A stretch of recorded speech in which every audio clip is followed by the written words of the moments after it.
Quisiera yo darles la bienvenida a esta casa, a la Biblioteca Nacional, a todos y todos. Yo doy la bienvenida a cada una de las autoridades y amigos que ya fueron nombrados en los vocativos. Es muy especial llegar a este momento cuando uno finalmente puede ver el libro y tocarlo, porque este fue un proyecto que convocó muchas reuniones. Quisiera recordar que hace poco tiempo de haber asumido la dirección el año pasado de la biblioteca, conocí este proyecto que convocaba mes a mes reuniones acá de reflexión, y pienso que esos momentos y esos espacios que se generaron, a la cual Marcela, Daniela, que veo acá en el público, convocaron junto con la biblioteca, fueron muy importantes. Generaron en nuestro espacio esa posibilidad de conversar, de mirar hacia atrás y de ir armando esta publicación que hoy día tenemos, pero tener estas voces también en vivo fue muy importante. Invito a todas las personas que no han podido, que no pudieron venir. Todo ese material audiovisual también está disponible en las plataformas de la biblioteca y podemos volver a escucharlo, volver a reunirnos de alguna forma. Y bueno, la maravillosa posibilidad de tener un libro en papel. Todos los que amamos los libros sabemos qué emoción se siente. También es un proyecto conjunto que convocó también al equipo de Ediciones Biblioteca Nacional. Por aquí está Tomás Harris, Felipe Leal y todo el equipo de ediciones, que también puso mucho cariño en esta edición que queremos que sea muy conocida. También para quienes están lejos y lo quieren ver y conocer, les contamos que en pocos días más va a estar disponible en formato digital en la Biblioteca Nacional Digital. Por lo tanto, creemos que es una reflexión que va a quedar resonando ya casi a 51 años, junto con nuestra exposición Haciendo Memoria en todas y todos. Esta es la invitación, y solamente termino agradeciendo el haber escogido la biblioteca para poder vivir esta experiencia de hacer memoria y de mirar al futuro. Muchas gracias.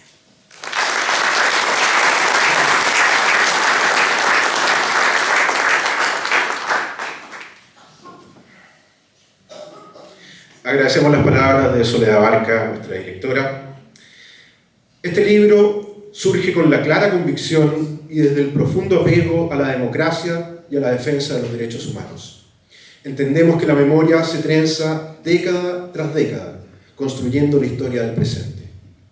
A continuación, dejo con ustedes a la representante de la Fundación Friedrich Ebert, Cecil Schilper.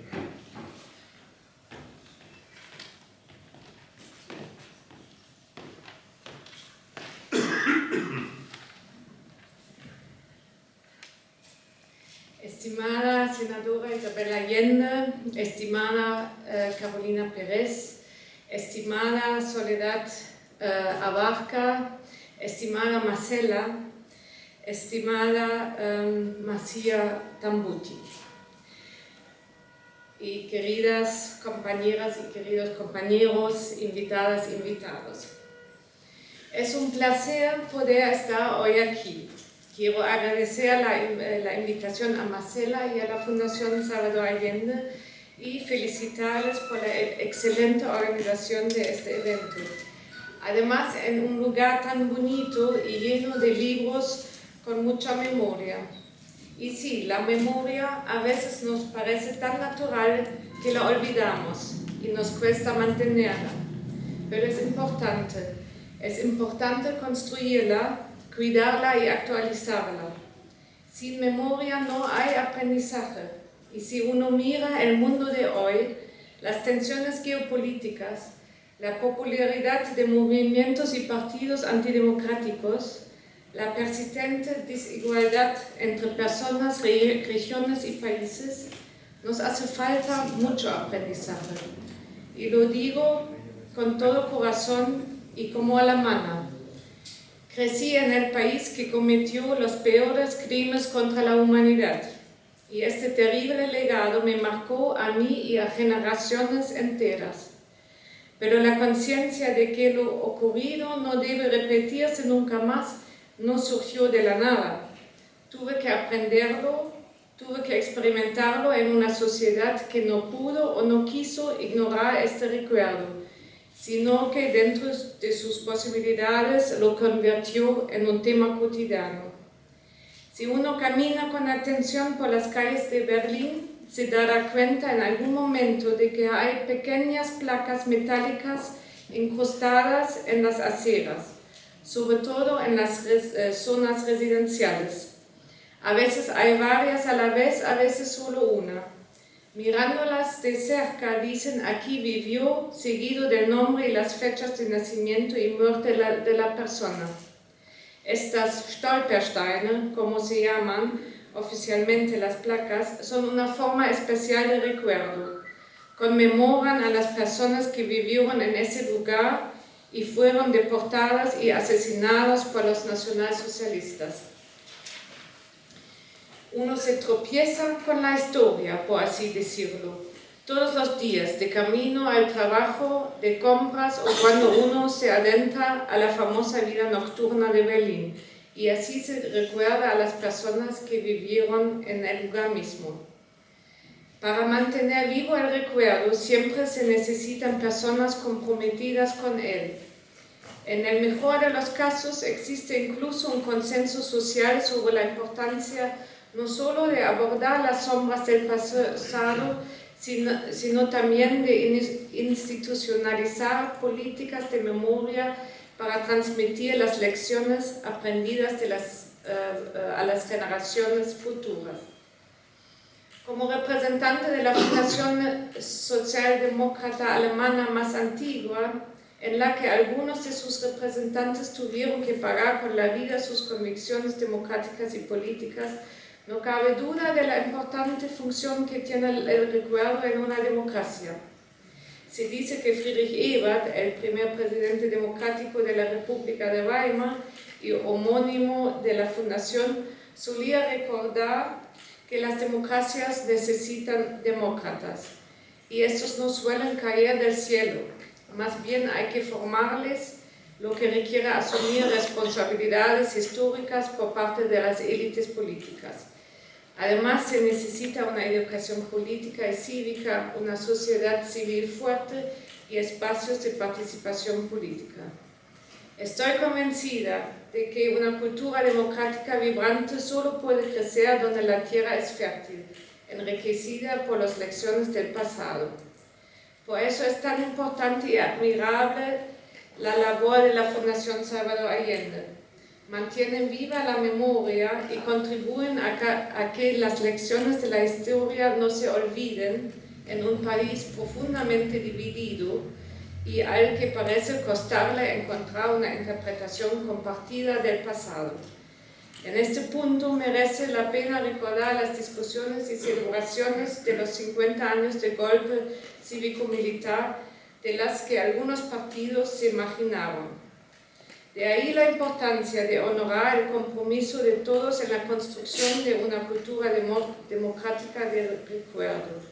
El libro que presentamos junto con la Fundación Salvador Allende lo resume en su título, Por una memoria del futuro. Una cultura democrática de la memoria está siempre orientada hacia el futuro. Debemos aprender del pasado para hacerlo mejor en el futuro. Con estas palabras quisiera desearnos a todos no solo un apasionante debate hoy, sino sobre todo mucho éxito en la lucha contra el olvido. Muchas gracias.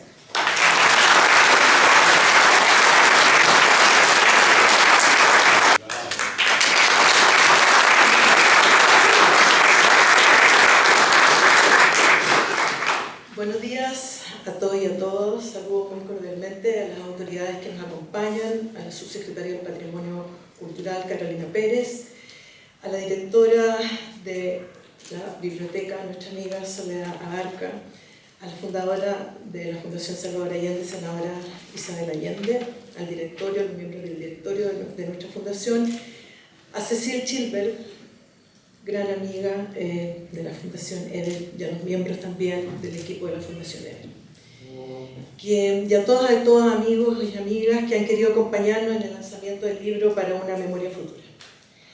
A casi un año de haber conmemorado los 50 años del golpe cívico y militar y la muerte del presidente Salvador Allende, el diagrama que ustedes acaban de ver con las diversas actividades que la Fundación Salvador Allende promovió, coordinó y realizó en conjunto con distintas organizaciones de la sociedad civil y instituciones públicas, privadas, tanto nacionales como internacionales. Los ejes temáticos que nos propusimos trabajar para esta conmemoración fueron la democracia, la solidaridad, la paz y derechos humanos. Las 90 actividades que efectuamos, tanto en Chile como en el extranjero, fueron posibles gracias a la convicción y generosidad de muchos. Sin duda, la amplia participación de personas provenientes de diversos sectores en esta iniciativa constituye una prueba al reconocimiento del liderazgo democrático y consecuencia que inspira la figura del presidente Allende, así como de quienes sufrieron a partir del golpe las más atroces violaciones a los derechos humanos. El trabajo que nos propusimos entre los diversos actores durante el año 2023 no solo fue para recordar. Quisimos también que la memoria de todo lo vivido antes y después del 73 sirviera para reafirmar nuestro compromiso en la defensa de los valores democráticos, en el respeto por la dignidad que se merecen nuestros pueblos y en el nunca más, abogando por la verdad, la justicia, la reparación y la no repetición. Quisimos durante este tiempo relevar que la democracia se cuida, la solidaridad se agradece, la paz se cultiva y de los derechos humanos se respetan. Nunca más golpes de Estado, nunca más violaciones a los principios básicos de la convivencia social, nunca más atropellos a la dignidad de todos los seres humanos. Esto fue lo que hicimos, con mucha unidad y entendimiento. A todos y todas quienes nos contactaron y confiaron en nuestra fundación, les damos las infinitas gracias. Y les decimos que siempre las puertas de la Fundación Salvador Allende estarán abiertas para dialogar, reflexionar y proyectar hacia el futuro las vivencias y aprendizaje que encierra la historia de Allende. En ese pasado hay claves de comprensión del presente que debieran servirnos para construir entre todos y todos un país más justo y democrático, y con ese espíritu es el con el cual seguiremos trabajando. El libro que hoy presentamos es parte entonces de las actividades que nos propusimos desarrollar en el marco de esta conmemoración de los 50 años de la muerte del presidente Allende. En el proceso de su elaboración realizamos 9 conversatorios sobre temas que deberían incluirse como artículos. Fue a través de las reuniones del comité editorial integrado por la Fundación Eder y la Universidad de Chile donde le fuimos dando la estructura a esta publicación. Para ello contamos además con la colaboración de varios amigas y amigos que nos ayudaron a visualizar las temáticas de acuerdo a los 3 ejes que nos habíamos propuesto relevar. Desde un principio supimos que esta publicación debía expresar la diversidad de perspectivas desde la que era posible abordar el periodo que nos interesaba mostrar y que esa diversidad significara también convocar a diferentes generaciones provenientes de los diversos mundos que se han sentido interpelados por las historias que se han ido tejiendo en el tiempo. Los artículos que componen en este libro nos ayudan a mirar el pasado y a reflexionar sobre una idea de la democracia. Quisimos, a partir de los distintos artículos que se plasman en este libro, a detenernos a pensar, a tratar de parar de ese apuro que nos nubla y solo nos da frases de rapidez que no contribuyen a mirar sin prisa nuestra democracia. Hoy finalizamos una etapa que fue larga y a veces también difícil, pero ha valido la pena porque nos dimos cuenta que el futuro de la democracia depende de la capacidad de darle cabida a las múltiples voces que la definen en este libro. Tal como lo hemos efectuado durante todo este tiempo, queremos agradecer a cada uno de los y las que contribuyeron con sus artículos a esta publicación. Primero que nada, al prólogo del presidente de la República, señor Gabriel Boric. Al epílogo que nos escribiera Julio Pinto, Premio Nacional de Historia, y a los siguientes articulistas. Senadora Isabel Allende, Osvaldo Corrales, rector de la Universidad de Valparaíso, Gabriel Caplún, docente de la Universidad de la República de Uruguay, Magdalena Cajías, historiadora y exministra de Educación de Bolivia. Macarena Ripamonti, alcaldesa de Viña del Mar. Anne Hidalgo, alcaldesa de París. Carolín Cruz, escritora uruguaya. Pancho Sasso, filósofo y miembro fundador del Grupo Congreso. Stefan Weiler, escritor y economista sueco. Cristina Lazo, economista del Centro de Investigación Avanzada de Educación de la Universidad de Chile. Igor Cantillana, actor y director de teatro. Ana Albornoz, alcaldesa de Santa Juana. Zita Gurmay, política húngara, ex diputada del Parlamento Europeo. Faride Serán, académica y Premio Nacional de Periodistas. David Acuña, presidente de la Central Unitaria de Trabajadores. Yasmín Fahimi, presidenta de la Confederación Alemana de Sindicatos. Patricia Pollicer, periodista, escritora y política chilena. Mario Amorós, periodista y escritor español. Jorge Arrate, abogado y economista, escritor y político chileno. Patricia González, politóloga y feminista uruguaya. Anaí Urquiza, directora de innovación y profesora titular de la Universidad de Chile. Paul Magnet, político belga, líder del Partido Socialista de Bélgica. Luis Mayra, abogado, académico y político. Karina Battigiani, secretaria ejecutiva de Claxo. Alejandro Chanona, académico y político mexicano, presidente de la Fundación Lázaro Cárdenas. Katia Araujo, profesora y investigadora del Instituto de Estudios Avanzados de la Universidad de Santiago. Alicia Bárcena, diplomática, bióloga y académica mexicana. Fernando Reyes Mata, director del Centro de Estudios sobre China, Universidad Andrés Bello. José Bengoa, licenciado en Filosofía con estudio de Antropología y Ciencias Sociales. Y a Cecil Chilbert, máster en Historia de la Universidad de Bochum de Alemania, con doctorado en Ciencias Políticas de la Universidad de Dortmund, Alemania, y representante de la Fundación Frei Eber en Chile. A todos y todas ustedes, gracias por su generosidad y entusiasmo con que aceptaron participar en este proyecto editorial. En este ejercicio reafirmamos que el trabajo colectivo es más que nunca necesario para cumplir metas y objetivos que nos permitan, con todas nuestras diferencias, poner el foco en lo relevante y profundizar los valores de la democracia y la paz social que anhelamos. Para finalizar, nuevamente agradecer el apoyo y compromiso de la Fundación Frei Eber a su representante Cecil Chilbert, al Servicio Nacional del Patrimonio y a la Biblioteca Nacional. Y también, ¿dónde está Tomás? Al equipo de publicaciones de la Biblioteca Nacional a través de Tomás Harris y Felipe Leal. A los editores del libro, Cristian Sánchez, Eduardo Muñoz. A Jimena Po, de la Universidad de Chile, integrante del comité editorial, y en especial a Daniela Correa, coordinadora del desarrollo y ejecución de esta publicación, y por cierto, al equipo de la Fundación Salvador Allende y al equipo del trabajo de extensión cultural de la Biblioteca Nacional.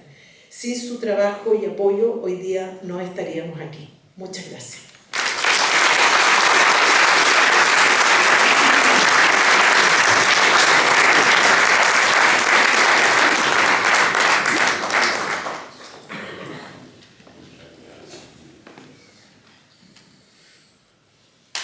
Muchas gracias, Marcela. Este libro surge como una esperanza de las voces que recorren aquí medio siglo de manifestaciones, resistencias, solidaridad internacional, dolores profundos y miles de rostros que, trenzados por preguntas, afectos, sueños, sentimientos y nombres, han marcado las huellas por las que seguimos caminando.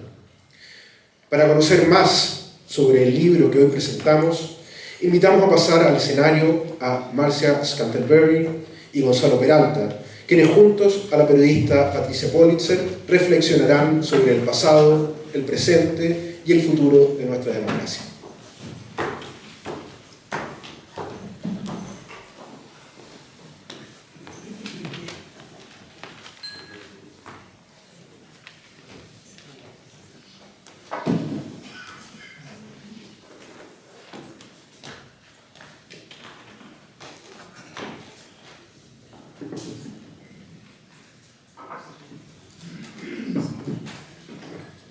Hola.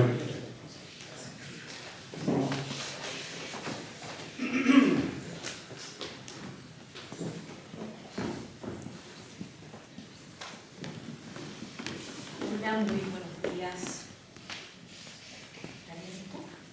¿Sí? Muy buenos días a todos y a todas. Como acabamos de ver en ese emocionante diaporama, de alguna manera este libro está cerrando esta conmemoración de los 50 años del golpe militar. Quiero agradecer muy profundamente tanto a la Fundación Salvador Allende como a la Fundación Friedrich Ebert por invitarme a ser parte de esta conversación sobre el libro Para una memoria futura, 50 años del golpe civil militar en Chile. Es un libro que aporta desde el título, haciéndonos pensar cómo es esto de una memoria futura. Pero como bien decía Cecil en sus palabras, la memoria está siempre orientada hacia el futuro. Si no, no tiene mayor sentido. Desgraciadamente, creo que muchos aún no asumen que sin memoria el futuro se vuelve peligroso. Sin duda, mirar el pasado es indispensable para un futuro en que la humanidad avance. El pasado se mira básicamente de dos maneras: desde la historia, como ciencia social, y desde la memoria, como experiencia vivencial, tanto individual como colectiva, que se transmite de generación en generación. Por eso hoy tenemos el privilegio de conversar con la expresidenta del Museo de la Memoria, expresa política, la periodista Marcia Scantlebury. Bienvenida, Marcia.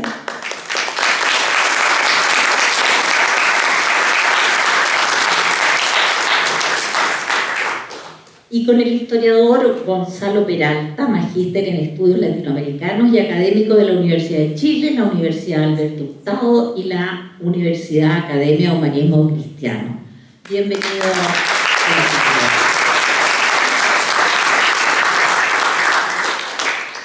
El libro que comentamos tiene 3 grandes capítulos. Primero, democracia social y cultura. Segundo, hoy y ayer.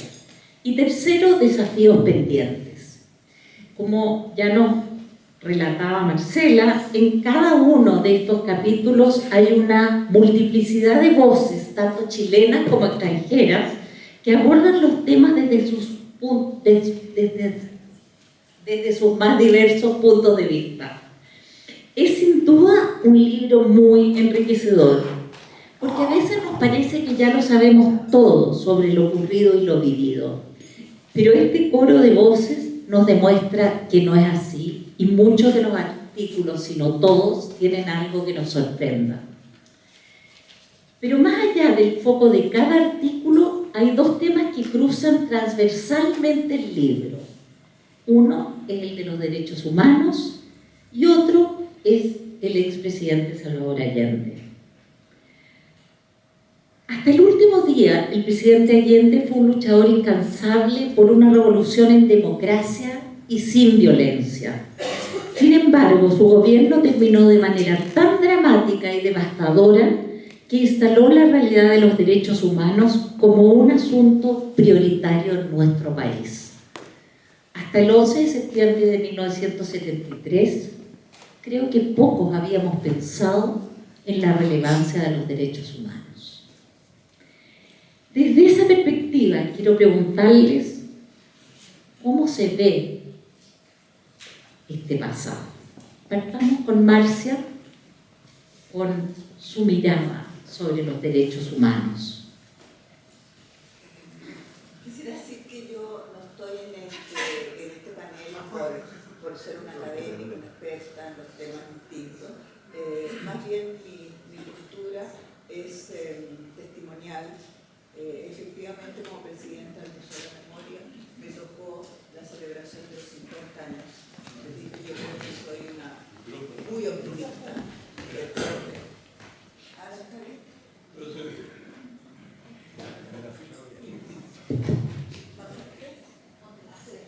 Más cerca. Bueno. No, entonces me tocó Alguien me contó 63 presentaciones en distintos lugares,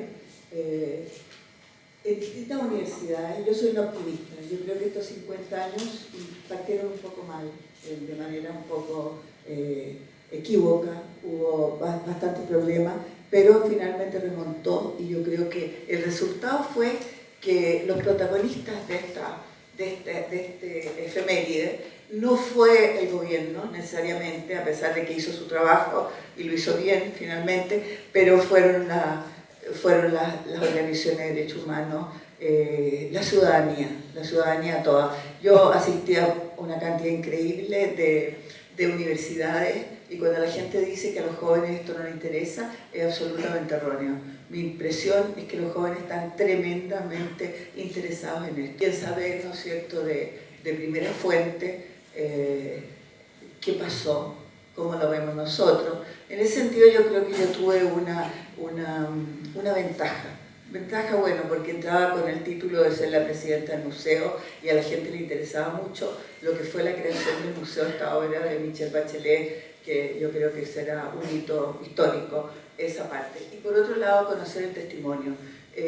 Yo he tenido la suerte, yo fui periodista, soy parte de una generación que en algún momento de la vida tuvo que tomar decisiones.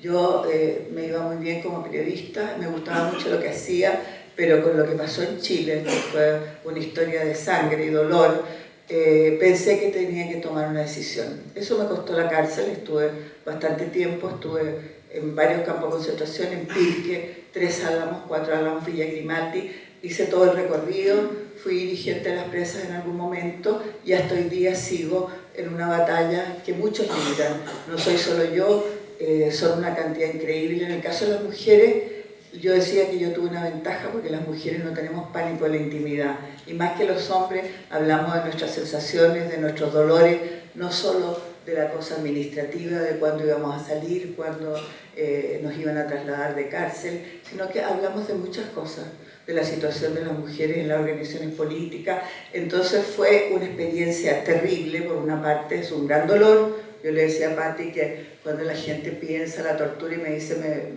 que me ven bien y qué sé yo, pero la tortura es un hito donde tú estás marcada tu vida por un antes y un después de la tortura.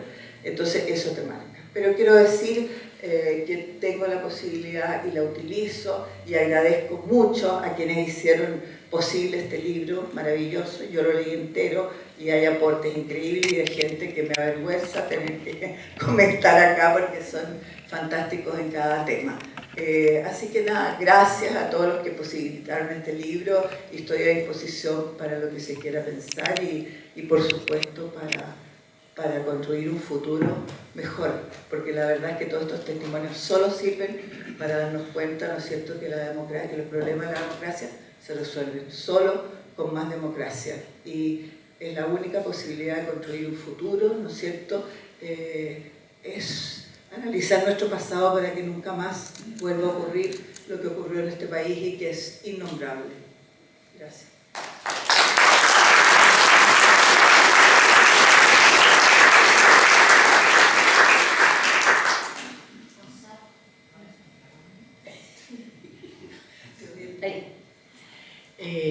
Gonzalo, ¿cómo se ve toda esta aparición, como decía antes, de los derechos humanos como prioritarios en nuestra historia después de estos 50 años? Buenos días, muchas gracias por esta invitación. Me siento honrado de estar acá, un poco acoquinado también, porque hay tanta gente que participó en este libro, gente tan valiosa y además con testimonio, que eso le da una fuerza aún mayor. A ver, yo diría que este libro, y justamente la forma en que está confeccionado, con esta multiplicidad de voces, ¿no?, de distintos actores, de distintos ámbitos, incluso desde distintos países, nos permite hacer un ejercicio que tiene que ver también con nuestra realidad actual, que es el ejercicio de la memoria y su articulación con la historia. Lo que este libro nos llama es a poner atención de que nosotros somos herederos de hechos históricos altamente traumáticos, que son el golpe de Estado y posteriormente la feroz dictadura que sobrevino, y que esa dictadura, para poder instaurarse, debió instalar una versión oficial de esos hechos que justificaba esas atrocidades. En ese sentido, esa historia oficial fue una tergiversación de la historia debido a ciertas condiciones que la dictadura poseía para instalar un discurso hegemónico, ¿no? Que era, por supuesto, los medios de comunicación, era la construcción de un relato histórico y también la posibilidad de controlar la historia escolar, que no es menor. Entonces se construye esta historia oficial, alternativa, mentirosa, que justifica esa violencia. Sin embargo, esa construcción nunca es total, nunca se borra toda aquella memoria que existe a pesar de esa construcción de historia oficial. Y esa es la memoria que sobrevivió a esa edificación. En ese sentido, la memoria aparece como un ejercicio de resistencia ante la arremetida de ese discurso oficial.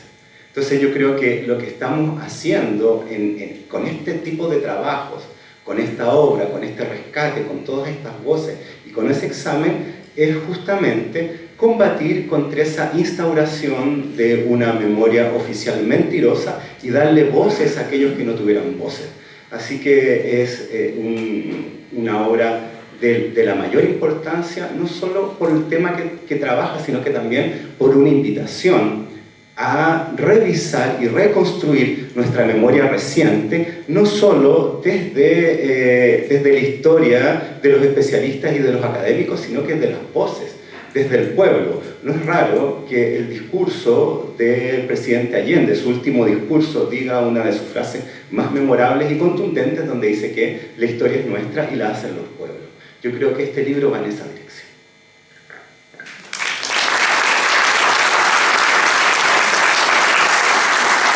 Gracias, Gonzalo. Antes de pasar a otro tema, quiero preguntarles a ambos ¿cuánto logra la memoria penetrar en la historia oficial? Yo pienso que la memoria lo que hace, ¿no es cierto?, es desmentir la historia oficial. En el caso, yo he conversado recién con mis dos compañeros acá, el propósito del Museo de la Memoria, tengo que hablar de eso porque la verdad es que estuve 16 años en el museo desde su creación. La presidenta Bachelet me encargó el proyecto y después me retiré después de los 50 años porque 16 años son demasiados. Yo había estado antes en Villa Grimaldi y les confieso que hay un desgaste para trabajar eternamente con el dolor. Pero este país se lo merecía y yo no me arrepiento de haber dado eso. La dictadura, el eje de la dictadura fue la negación.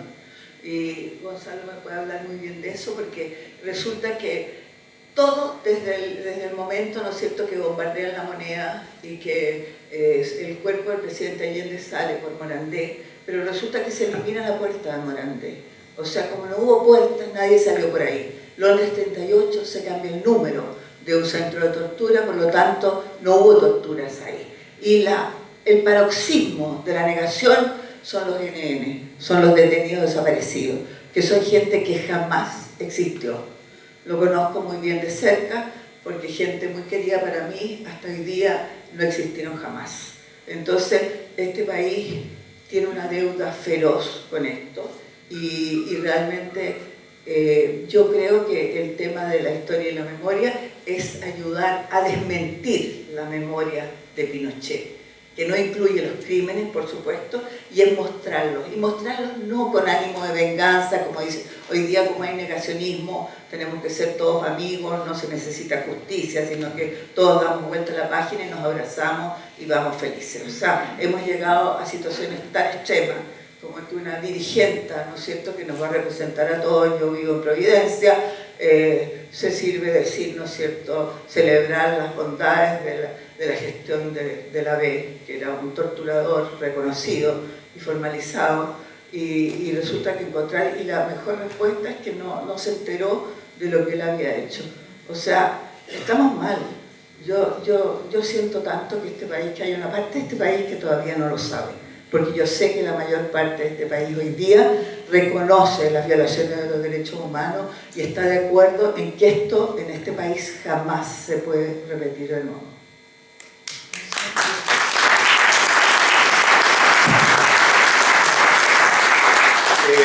Bueno, la relación entre memoria e historia ha sido compleja.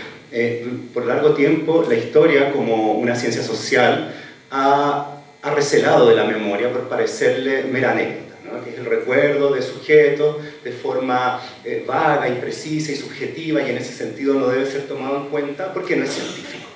Sin embargo, nos damos cuenta que la memoria es un reservorio de experiencias de la mayor importancia y que emerge con particular fuerza justamente cuando pasamos por momentos traumáticos de nuestra historia, donde ocurren este tipo de manipulaciones u ocultamientos. Entonces, en ese sentido, la historia no puede dejar de mirar la memoria y de nutrirse. Vea la memoria ahora, ¿no? Recientemente, de hace unos años, y debido justamente a estas experiencias traumáticas y las luchas por la memoria y la historia, ve ahora la memoria como un objeto de estudio y también como una fuente documental importante para trabajar históricamente. Ahora, ¿qué puede hacer la historia con la memoria?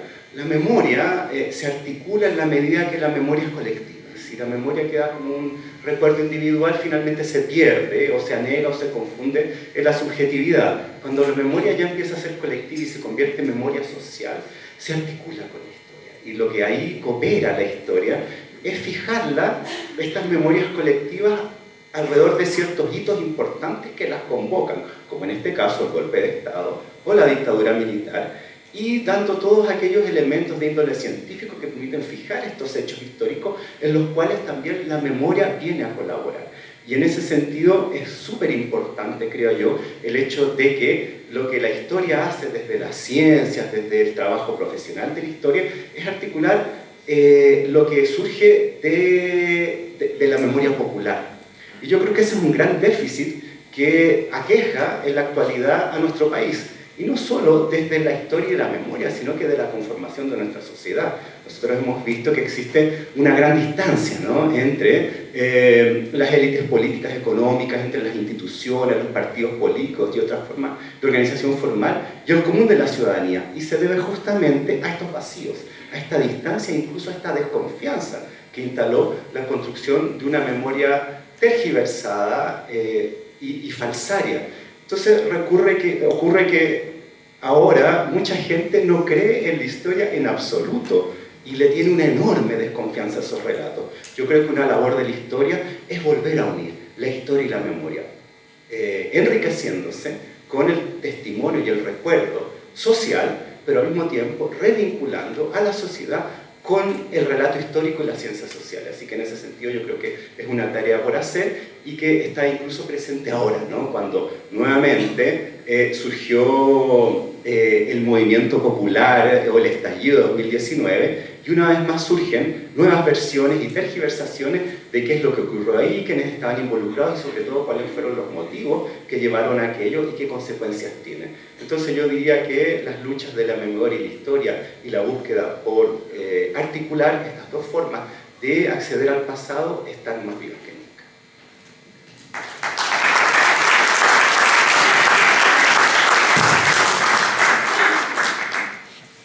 Decía hace un momento que hay dos temas que son transversales en el libro, más allá de sus múltiples voces. Uno es el de los derechos humanos, que acabamos de comentar, y el otro es Salvador Allende. Perdón, Pati, ¿puedo decir algo, comentar algo de lo que dijo Gonzalo, que me interesó muchísimo? Yo creo que también hay algunas cosas pendientes. Por ejemplo, el tema que tú mencionabas recién. Todos los psicólogos están de acuerdo en decir que mientras no haya un reconocimiento general, social, popular, de lo que sucedió en este país, no sacamos nada con que yo le diga a Patricia, siento mucho tu dolor, yo estoy contigo. Tiene que haber un reconocimiento social de lo que sufrieron las víctimas. Yo quiero decir que yo soy parte de un colectivo de mujeres de expresas políticas que nos seguimos juntando y trabajando por estos temas. Nunca, hasta ahora, voy voy a decirlo, yo he tenido cargos de gobierno, incluso fui directora de cultura, pero en ese ámbito, en otro ámbito, en mi ámbito de presa política, nunca hemos sido reconocidos como interlocutores oficiales de gobierno. Son los familiares de los detenidos desaparecidos que han hecho un trabajo glorioso y todo eso, pero nosotros como presa jamás. Entonces también pienso que hay un reconocimiento social a las víctimas, entre comillas. Nosotros fuimos víctimas, pero también fuimos resistentes, y hoy día, y se sigue pareciendo que es una vergüenza haber hecho la resistencia a la dictadura. Entonces quiero decir que están entre las deudas del futuro.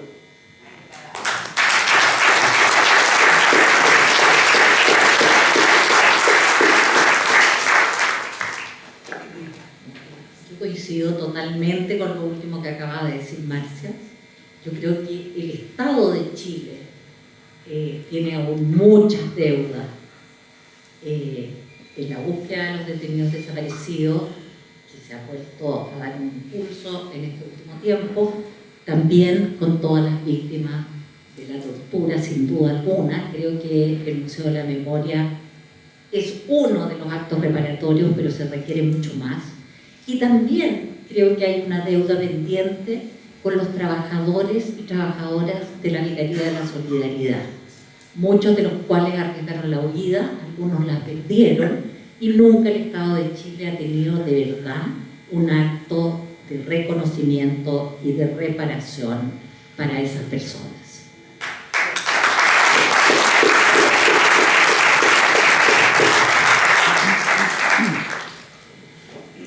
Figura de Salvador Allende dentro del libro que estamos comentando. Decía que el libro nos trae sorpresas. Cuando pensamos en Allende y las transnacionales, inmediatamente pensamos en la nacionalización del cobre y en lo que pasó en ese ámbito.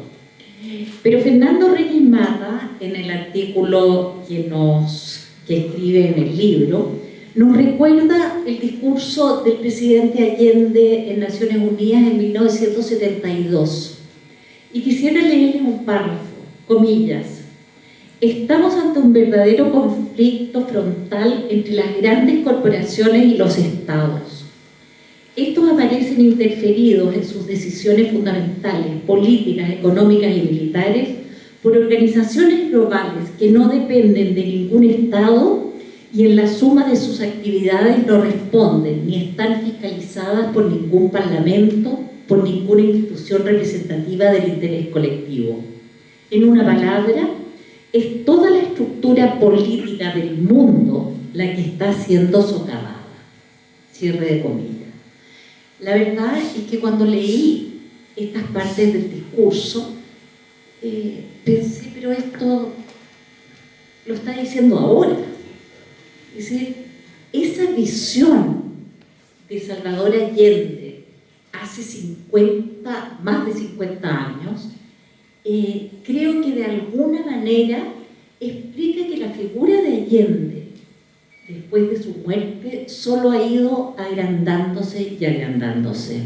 Y en ese sentido, Gonzalo, quisiera preguntarte como historiador, ¿cómo observas este fenómeno? Bueno, yo diría que Salvador Allende es una de las figuras políticas más importantes del siglo XX mundial. Está por su propuesta política, ¿no?, de cambios estructurales, de manera democrática y respetando los derechos humanos, junto con figuras como Gandhi y Mandela. Él tiene, desde mi perspectiva, esa estatura. Ahora, además de eso, y yo creo que tiene que ver con lo que aquí nos convoca y con este libro y el ejercicio de la memoria y de la historia, lo que se intentó hacer con Salvador Allende y con el proyecto de la Unidad Popular es satanizar, ¿no?, que la Unidad Popular había sido un periodo de caos y que la intervención, ¿no?, militar había venido a ordenar algo que ya no podía seguir adelante, porque esos 3 años habían provocado toda esa violencia. Ahí se esconden muchas cosas, pero una que yo creo que a mí me parece importante de señalar es que la unidad popular no son solo esos 3 años, es la culminación de un proceso secular de construcción del movimiento popular chileno y de las izquierdas por llevar adelante un proyecto democratizador en dirección al socialismo. Y en ese sentido, ese proyecto de larga duración sigue vivo y aún sigue siendo un horizonte ante las dificultades que aparecen ahora, como por ejemplo lo que acabas de leer, Patricia, en relación, ¿cierto?, a la importancia y omnipotencia de estas transnacionales. Entonces, en ese sentido, creo yo que el rescate de la figura de Salvador Allende no tiene que ver solamente con los 3 años de la Unidad Popular, que son tan importantes, sino que tienen que ver además con procesos históricos más largos y que nos enseñan y que han intentado ser ocultados o tergiversados. Así que yo diría que el rescate de la figura de Salvador Allende, desde mi perspectiva, tiene que ver con esos proyectos históricos populares chilenos.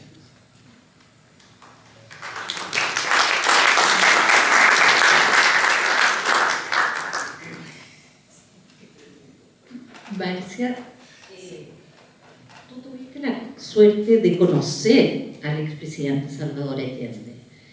¿Cuál fue tu experiencia y cuál es tu recuerdo del expresidente? Mira, en el libro quiero señalar que Allende es una figura transversal en el libro. Para mí fue súper interesante leer los artículos de Isabel Allende, que es la gran testigo de lo que sucedió y de su gestión y todo, y tenemos la suerte de tenerla acá. Pero además, de Fernando Reyes Mata tiene un artículo muy interesante sobre las transnacionales, que fue visionario en una época que nadie hablaba de eso y todo ese cuento. Yo conocí a Salvador Allende por un tema familiar, porque era el mejor amigo de mi suegro, don Hernán Santa Cruz. Entonces, ahí tuve la posibilidad de conocerlo como ser humano extraordinario, porque realmente él llegaba todos los días prácticamente a tomar desayuno en la casa de mi suegro y conversaban, y yo a veces estaba en casa y se sentaba al lado mío y me hablaba de las cosas más inimaginables. Yo diría que también tómenlo bien, tenía un lado femenino muy desarrollado y era capaz de hablar de cosas que hablamos las mujeres, pero que tienen que ver con la vida privada, que como dijimos los feministas en un momento, también es político. Y en ese sentido, él fue un avanzado, así como propone una solución y una salida para Chile, distinta a todas las demás revoluciones que eran por la lucha armada y una revolución democrática y pluralista, que también fue un proyecto absolutamente audaz, ¿no es cierto?, y que marcó América Latina durante mucho tiempo. Fue el gran personaje de América Latina. Gonzalo lo ha señalado, digamos, frente a otros personajes de otras latitudes fantásticos. Entonces yo me alegro mucho de que se recoja en el libro también el testimonio de lo que fue Salvador Allende. Y por cierto, que lo conocí, ¿no es cierto?, como reportera, digamos, cubrí Moneda y lo entrevisté muchas veces, hablé. Él era una persona de muy fácil acceso, no se planteaba como una persona muy importante, que no tenía tiempo, que no contestaba, que se alejaba, que estaba en la oficina, que había que pedirle enormemente. Es decir, fue un ser muy humano, que es lo que también caracteriza a la política que viene después de él, en los medios. Cuando empezamos a darnos cuenta en los medios, Patricia, que la gente quería discursos menos engolados, menos administrativos, y que la gente quería saber de la vida, de lo que se pensaba, de qué tipo de ser humano, como dijo un día a un grupo de estudiantes, entre lo que yo me contaba en Harvard, Raúl Prebisch: dime qué hombre quieres construir y yo te voy a decir cuál es el sistema. Entonces Allende fue eso, fue por eso que es un personaje tan entrañable, porque la gente lo quería, porque él se hacía querer y además tenía una manera de enfrentarte, que yo era muy joven y era una periodista de política de arcilla, pero él te hacía sentir que lo que tú estabas diciendo en ese momento era lo más importante que él podía escuchar, y eso es impagable.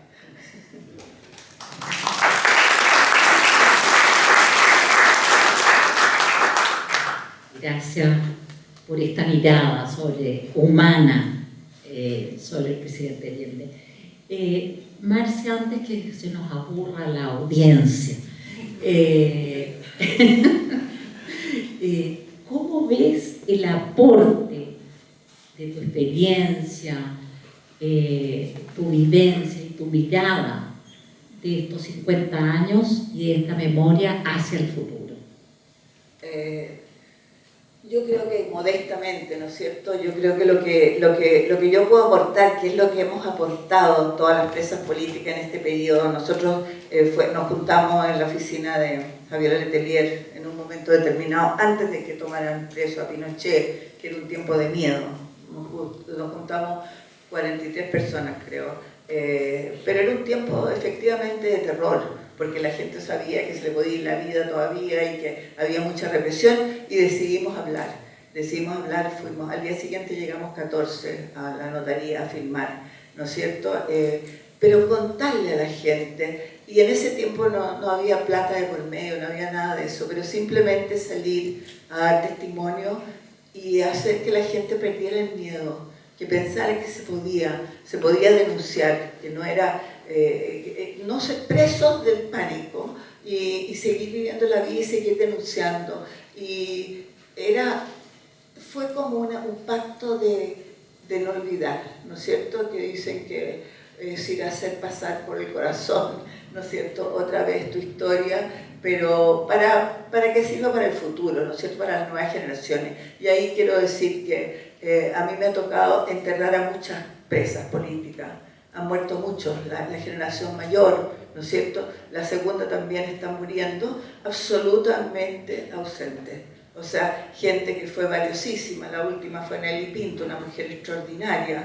Después hay muchas enfermas, nosotros hacemos un fondo común para cubrir las necesidades de ellas y de los hijos. Por ejemplo, está Jorge Fuente Alarcón, que murió y que nosotros juntamos plata para su mujer, y después tiene un hijo con problemas mentales y todo, y también el Estado nunca se ha hecho cargo de eso. Entonces, es una cosa como personal y no debiera ser personal, debiera ser una cosa social, porque yo he visto morir a estas mujeres valiosas y van a seguir muriendo. En uno de los artículos que hay ahí, no me acuerdo, creo que es de Araujo, no lo sé, dice: el tema es qué va a pasar cuando mueran, ¿no es cierto?, la generación que ha testimoniado, porque uno de los propósitos del Museo de la Memoria era darle visibilidad a las víctimas, decir, esta es una víctima. Recuerdo un testimonio, ¿no es cierto?, de alguien que habla de Alemania, donde cuenta que en cada casa, en las casas de Alemania, en las ciudades, hay pequeñas placas, son de una o de un grupo de placas donde señalan que en esa casa vivió una víctima del nacionalsocialismo, y ponen su nombre, su fecha de nacimiento, su fecha de muerte. Hay un recuerdo. En Chile estamos muy lejos, ¿no es cierto?, de darle reconocimiento a la gente que se jugaron la vida por su país, que lo perdieron y son absolutamente ignoradas, porque no son celebridades, porque no salen en la farándula, porque no han hecho mucho escándalo. Entonces, silenciosamente han seguido trabajando. La mayor parte de las presas políticas sigue trabajando en opciones que todavía existen en este país, en fundaciones, en ayuda de esto. Entonces, quiero darle voz a ellas. Yo he tenido la suerte de poder hablar porque soy periodista, porque tengo contactos, en fin. Pero eso, no olvidar, ¿no es cierto? Yo creo que no olvidar y resistirse frente al olvido y al negacionismo que impera en estos días. Es decir, sin justicia, ¿no es cierto?, no hay ninguna posibilidad de dar vuelta a la página, y sabemos que hay mucha gente que siguen esperando. Tengo una gran esperanza, como dice Patricia, en el plan de búsqueda, donde sé que también ha habido problemas, pero que ojalá sigan adelante y que se pueda, ¿no es cierto?, ¿cuántos años ha esperado la gente para saber algo, tener un mínimo conocimiento de qué pasó con sus familiares que desaparecieron en la nada? Gracias.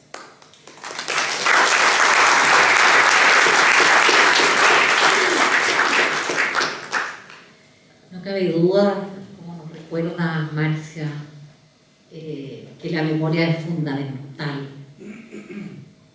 Y en ese sentido ella hizo un trabajo de 16 años como presidenta del Museo de la Memoria. Y algo que me choca y que creo que ahí hay una tarea pendiente, ojalá de todos y todas, que llevemos a cada uno de los chilenos a conocer el Museo de la Memoria. Todavía hay mucha gente que se niega a ir, y yo creo que eso es peligroso para el futuro, sobre todo pensando en los jóvenes. Creo que ningún joven de Chile debiera no conocer el Museo de la Memoria. Gonzalo, terminando, ¿cuál es el aporte desde la historia hacia el futuro? Bueno, yo diría, quizás un poco lo mencioné hace un ratito, creo que la historia tiene un gran deber en relación al rescate de todo aquello que fue ocultado, tergiversado y después que afloró, ¿no? Esas verdades terribles, ahora se intenta olvidar con el argumento de miremos el futuro. Yo creo que no se puede mirar al futuro con ojos claros si es que antes no se ha revisado el pasado, y en ese sentido esa mirada al futuro es falsa, es equívoca, es manipulada. Ahí la historia tiene una labor, y la labor de la historia es el rescate de la memoria y la articulación de la memoria para la construcción de lo que yo denomino una conciencia histórica, que se nutre con todos estos elementos y que se ve muy amenazada, como vemos actualmente, por nuevas interpretaciones, falsedades o búsquedas de olvido, tanto de los 50 años como de la historia reciente. En ese sentido, estas amenazas del olvido, de la tergiversación, no acaban. Así que yo tengo la impresión de que ahí hay una tarea de la historia en relación a ese rescate, que es el rescate de la memoria del pueblo chileno, y en ese sentido volver nuevamente a la frase de Salvador Allende: la historia nacional.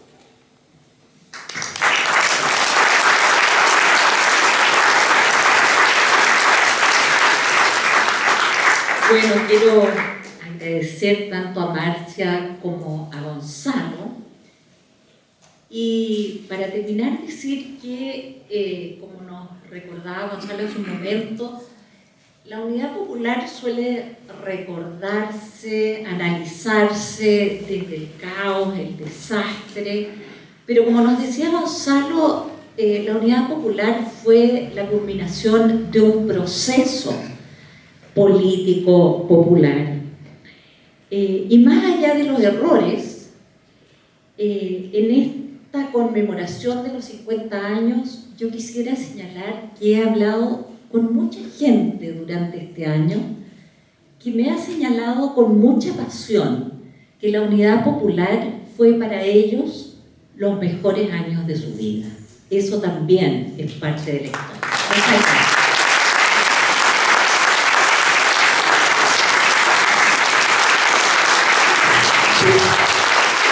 Agradecemos a los participantes de esta extraordinaria conversación, pero antes de que dejen el escenario, Marcela Humá les quería dar un presente. Sí, permiso. También le he pedido a Genaro Cuadro, miembro del directorio de la Fundación, que les podamos dar un obsequio a cada uno de los panelistas que venían a acompañarnos, que agradecerles la participación.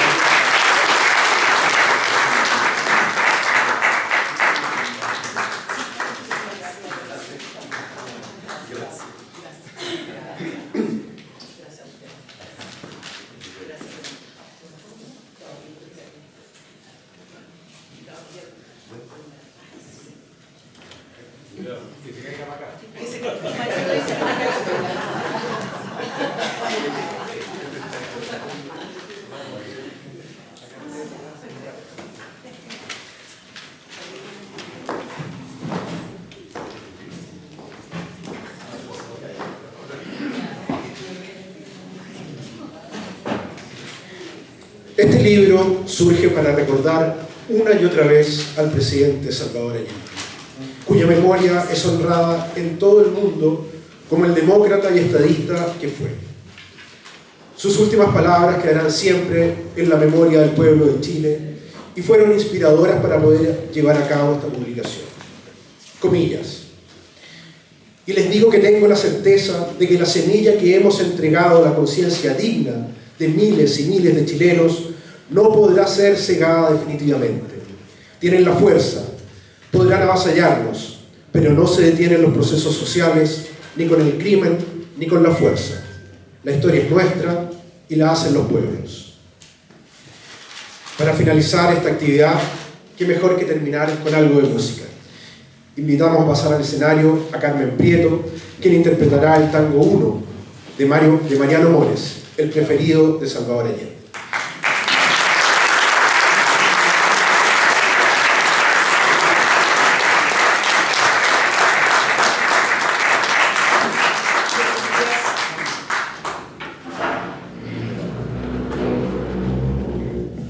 Buenos días. Le comenté a mi madre ahora en la mañana, bueno, anoche en realidad, que venía a cantar este tango, uno de los preferidos del Chicho. Mi mamá le dice Chicho, y entonces me dijo, cántala como si él estuviera ahí. Cántala con el alma como si él estuviera ahí. No sé qué va a pasar entonces, pues la emoción. Muchas gracias, y el tango 1 de Enrique Santos Discépolo y Mariano Mores dice así.